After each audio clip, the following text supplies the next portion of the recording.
আসসালামু আলাইকুম, কেমন আছেন সবাই? আজকে আপনাদের সাথে শেয়ার করব নতুন আলু দিয়ে ইলিশ মাছ রান্নার জন্য প্রথমেই মাছগুলো ভেজে নিলাম।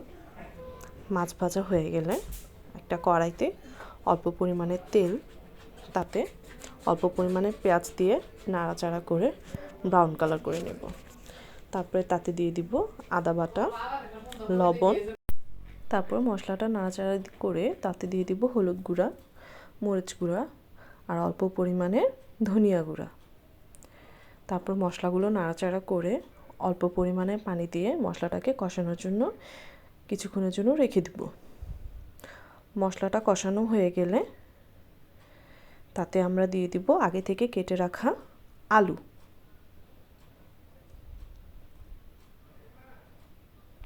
আলুগুলো দিয়ে নাড়াচাড়া করে কষানোর জন্য কিছুক্ষণের জন্য রেখে দিব। তারপর আলুগুলো কষানো হয়ে গেলে তাতে দিয়ে দিব পরিমাণ মতো ঝোল।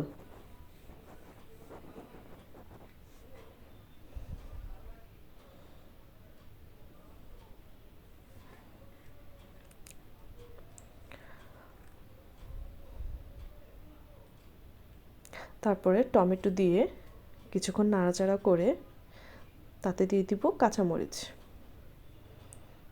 তারপর আলুগুলো কষানো হয়ে গেলে তাতে দিয়ে দিব ঝোল। তারপরে আলু সেদ্ধ হয়ে আসলে তাতে মাছগুলো দিয়ে ধনেপাতা দিয়ে নামিয়ে ফেলবো। ব্যাস, হয়ে গেল আমাদের ঝটপট আলু দিয়ে ইলিশ মাছ রান্না।